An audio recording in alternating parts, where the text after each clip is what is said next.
Hello everybody and welcome to Nathan on Shuffle and to my latest episode of New Music Weekly, the show where I give you guys the top 5 prog news headlines for the week, introduce you guys to some new prog singles, and give you updates of what's happening on the channel here today. So I'm excited to talk to you guys today. It's going to be a fun little smattering of news, a lot of interesting things popping up in this early year.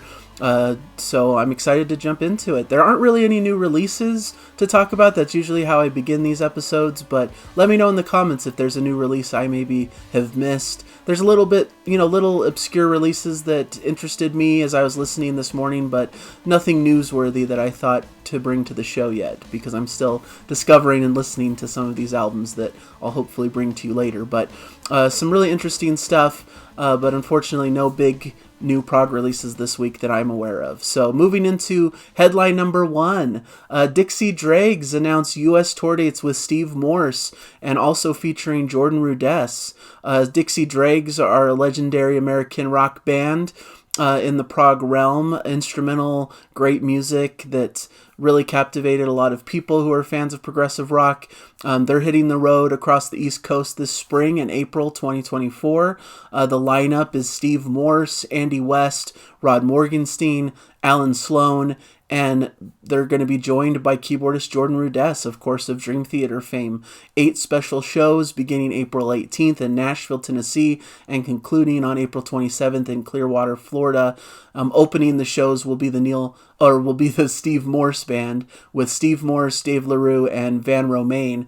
And I just heard news that they're actually going to be playing on Cruise to the Edge, the Steve Morse Band at least. The trio of Steve Morse, Dave LaRue, and Van Romain, which makes a bit of sense because Flying Colors has already been announced for Cruise to the Edge, which also features Steve Morse and Dave LaRue. So, but it should be a really cool lineup of shows for this group. I saw Dixie Dregs with my dad probably a couple years ago, and it was just a delight. They are incredible players. They play such a diverse amount of music, and it's so fun delving into like prog and jazz fusion and even a little bit of a bluegrass flavor.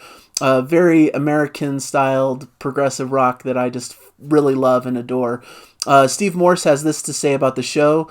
This is a very special tour happening with the Dregs, featuring Jordan Rudess and my trio, the Steve Morse Band, opening up the shows.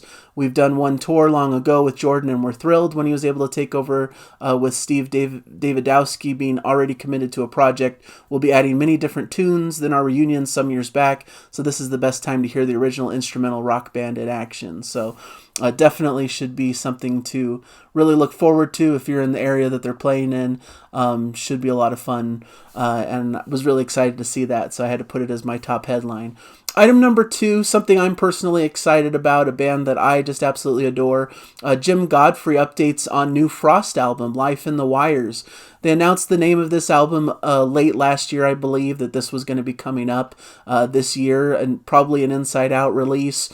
But Jim Godfrey went online, and I believe he put up a post on Facebook or something, on the band's Facebook page, actually, talking a little bit about their upcoming plans and the upcoming record. So I thought it was worth putting in this update into my prog headlines list. They're just a fabulous UK prog rock band, maybe more in the more modern style, a little bit of prog metal, but mostly just classic neo-prog, really great, well done, modernized, and just sounds absolutely incredible.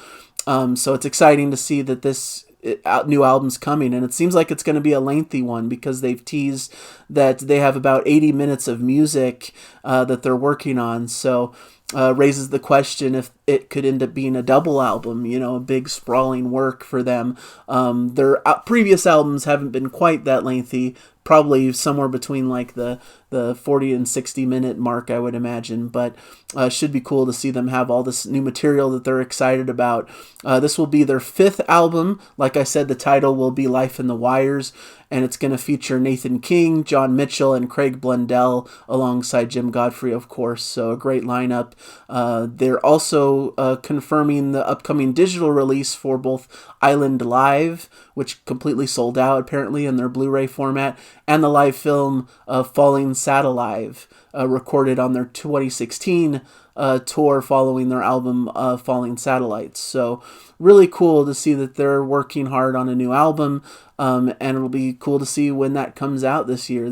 it's one of the more hotly anticipated albums. I'm assuming that if they're working on it this early in the year that it'll come out by the end of the year, but of course there's no guarantees, but it's something exciting. Their last album really was one of my favorites of 2021, called Day and Age. Definitely worth checking out. Came out through Inside Out Music, so would be exciting to see some more activity from Frost this year. Really excited for that prospect. Item number 3, it being Jethro Tull month here on the channel, I thought it was worth putting in some Jethro Tull news on the channel. So Jethro Tull is going to release their Steven Wilson remix of the Chateau de Huruville sessions on vinyl. So this is an interesting little snapshot of the band's history.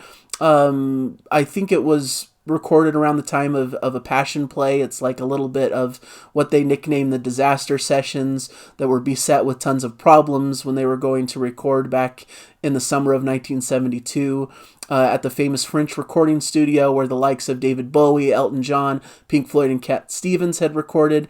They were riding high on the back of Thick as a Brick that had come out and had a lot of new material, but it just didn't really materialize the way they expected, and a lot of issues and things came about. But these recordings are coming out of the woodwork. Of course, they've been released before, but this is their first time on vinyl with that cool, fancy Steven Wilson remix, a double vinyl set coming out through Warner Records on March 15th. So should be really cool to hear this material on this format with the Steven Wilson remix and all of that stuff. Should be a really cool release for the band. And if you're curious for those sessions and haven't heard them before, I think it's well worth checking out to hear a bit of that like proggier Jethro Tull that I'm a huge fan of, as was evidenced in my ranking episode that I did. So really cool. Ian Anderson completed and reworked this original material released on the Nightcap album as the Chateau Disaster Tapes. Then in 2013, they received a makeover by Steven Wilson for the inclusion on the Passion Play extended performance book set. So they're releasing that all in this new vinyl format. So it should be kind of cool to see this released in this new format.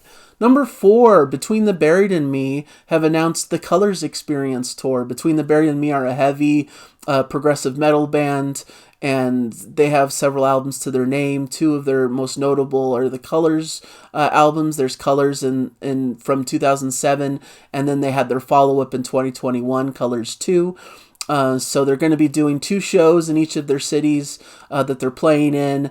One night they're doing Colors, and the other night they're doing Colors 2, it sounds like. So a 2-night experience from all sorts of places in the U.S. on this tour, starting in, it looks like, Charlotte, North Carolina, and moving all the way through till Seattle, Washington. So through March and April, they're going to be doing this tour.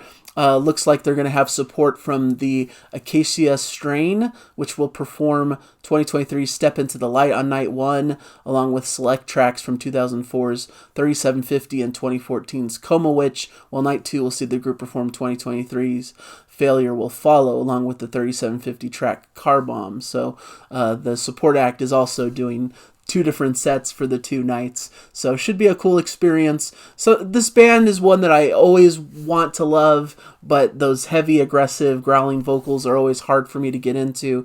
So I haven't fully embraced them, but I know a lot of people who love prog metal in the current scene really like them, so I wanted to bring them into the news here for this new upcoming tour that they're doing. And then finally, item number 5 I thought was interesting.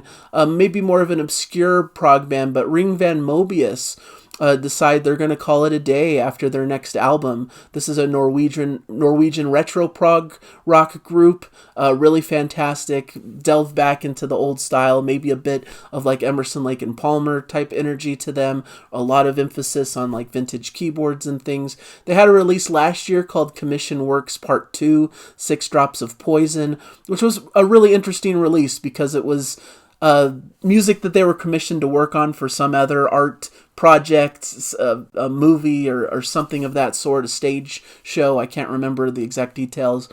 But then they reworked it into more of a prog album for their prog audience.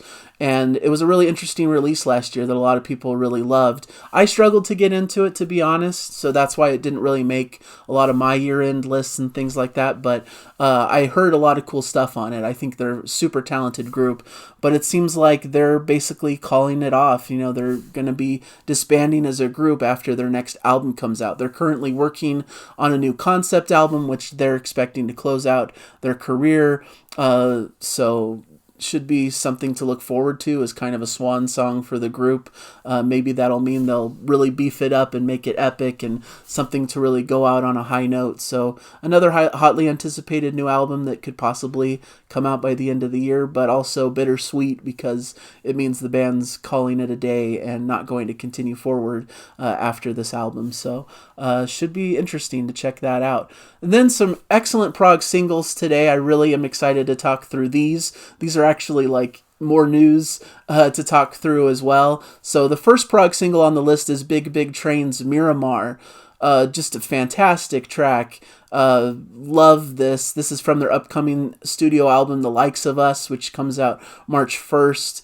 And this is really a great taste of what to expect for the album. It's a 9-minute epic length piece, you know, and it's really beautifully done by the band. Really focuses on Alberto Bravin and his vocals, so you get a taste for what that's going to be like, because of course he's replacing the late David Lungden, who passed away unfortunately. But it's a real sonic treat. There's some great instrumental playing from the whole band, and it's a really cool track that I recommend checking out if you're interested in what their new sound is like. So definitely a highlight, and it's probably going to be one of my favorite tracks of the year. I just am really digging it and think it's really, really an excellent track to showcase them moving into the next phase in their career, I would say. So really cool. Number 2, Happy the Man has a new track, Only Love. This is a US prog band that was around back in the 70s, one of the classic bands that a lot of people absolutely love.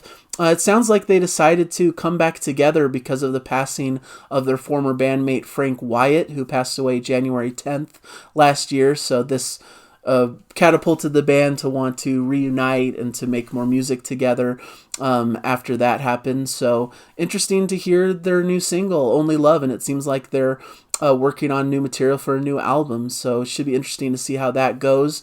The new single isn't really too typical of their classic sound, more of a newer, more poppier direction, I suppose, more like Beatles-esque, I would say, but still very interesting and very intricate and very cool to listen to, and should portend some cool things to come from the group. So excited to listen to that one. At number 3 on my list, I have the Chronicles of Father Robin. They released a Magical Chronicle from their upcoming book 3. Of course, they've had these concept albums that they're releasing one book at a time. Really, it's like this 3-disc sprawling concept record. But they've released book 1 and book 2, and now this year they're going to see book 3 released actually on February 23rd. And this is a fabulous track, definitely in the vein of like classic Gentle Giant, and has a bit of that prog and folk and all those influences baked in. It's one of my favorite tracks from the whole project, so definitely check that out if you want a taste of what to expect. Chronicles of Father Robin are definitely worth checking out if you like your classic vintage progressive rock. They're from Norway, one of the hotbeds of modern progressive rock, and are somewhat of a super group formed from bands like Wobbler and Tusmork and George Joe. Just a fantastic recording and one of my favorite records of last year. Really excellent. Next at number 4 is Isan and the song The Distance Between Us. This is a fantastic prog metal track from the upcoming self-titled Isan album, which will be coming out February 16th.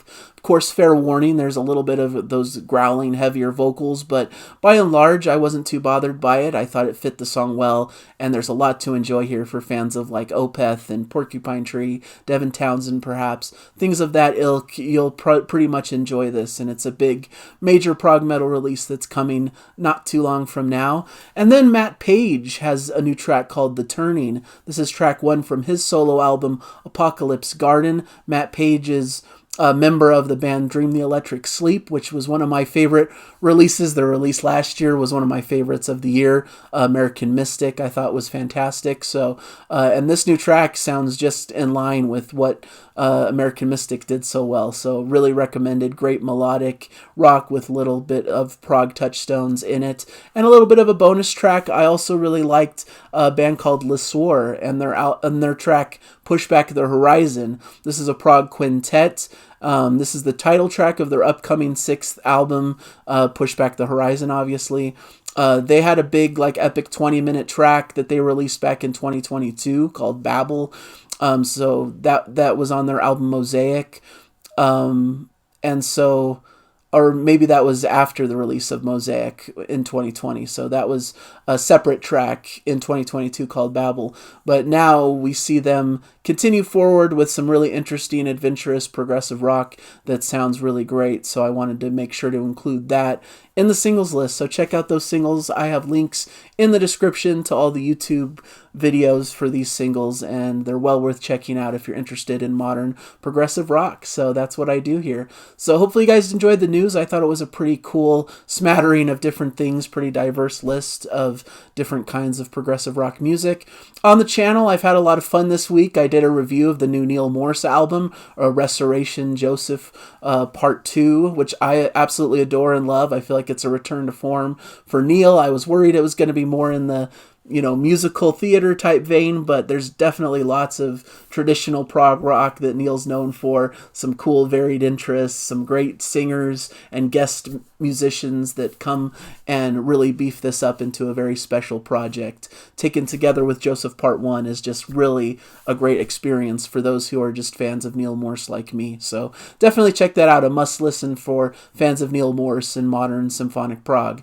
Also on the channel, I continued my Jethro Tull month videos by doing a revisited ranking of their albums. I basically added in Rock Float from last year and put that into the rankings and just went through my rankings once again and gave my opinions and thoughts about their albums and where they rank in my estimation. So it was fun to revisit that. It's a little bit shorter than my original ranking episode, so if you were a little bit deterred by the long length of my original ranking, this could be a good way to get the impression of my ranking without having to sit there for a full hour. So should be a good one to check out if you haven't seen it yet.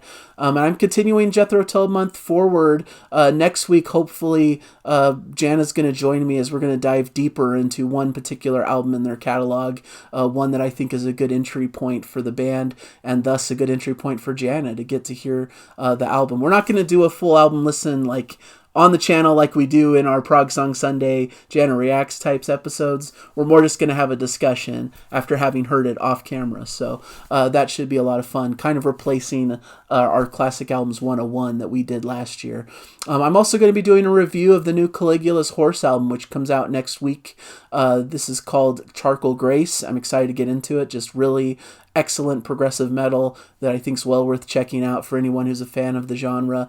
And that's really what I have for you guys today. It's a great time on the channel. I hope you've enjoyed the content this year so far, and I'm excited for what's coming forward. A lot of great new releases coming up, a lot of great prog to talk about. Next month's going to be a lot of fun talking about a classic prog band that I think a lot of you really love, so that's going to be a lot of fun to dive deeper into. I'm already listening to music from this catalog, and it's been a blast. So hopefully you guys will enjoy that.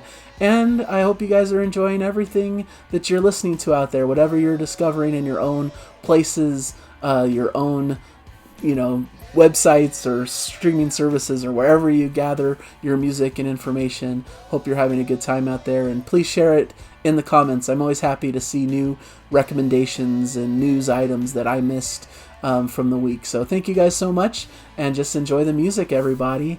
Bye!